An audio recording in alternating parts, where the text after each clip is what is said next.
এসো বোন, এসো ভাই, ডিপ্লোমাকে ডিগ্রি চাই। ডিপ্লোমার সম্মান এখন ডিগ্রির সমান, ঠিক আছে? মনে থাকবে কথাগুলো।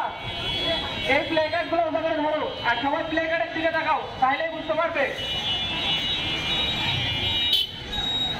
তারপরে কি এইচএসসির পর ডিপ্লোমা নাই, ডিপ্লোমাকে ডিগ্রি চাই, ঠিক আছে? ওখানে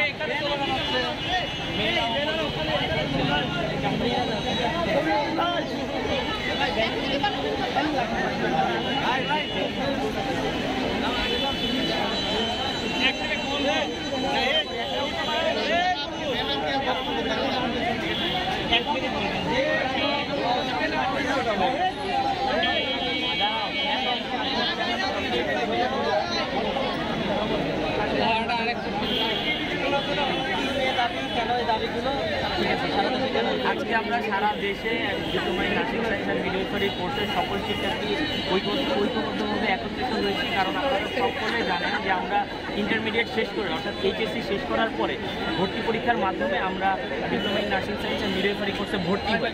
ভর্তির পরে আমরা 3 বছরের একাডেমিক কোর্স শেষ করার পরে 6 মাসের ইন্টার্নশিপ শেষ করার পরে আমরা সার্টিফিকেট পাই।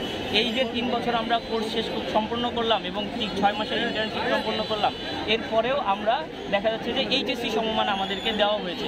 এইটা সম্পূর্ণ অযৌক্তিক। ইতিপূর্বে আমরা মন্ত্রণালয়ে এই ব্যাপারে জানিয়েছি, আমরা প্রধান উপদেষ্টা বরাবর জানিয়েছি, তারা আমাদেরকে আশ্বস্ত করলেও আমাদেরকে এখন পর্যন্ত কোনো সমাধান দেয়নি। যেই কারণে আজ 21শে এপ্রিল আমরা সারা বাংলাদেশ ঐক্যবদ্ধ হয়েছি যে আমরা আমাদের ন্যায্য দাবি আদায়ের জন্য আজকে 21শে এপ্রিল সারা বাংলাদেশে আমরা শান্তিপূর্ণ মানববন্ধনে নিয়েছি। এরপরে যদি আমরা আমাদের সমাধান না পাই তাহলে পরবর্তী সিদ্ধান্ত আমাদের কেন্দ্র থেকে যেরকম সিদ্ধান্ত নেওয়া হবে আমরা সেই অনুযায়ী আমাদের আগামী কর্মসূচিগুলো ঘোষণা করবো পাবনা।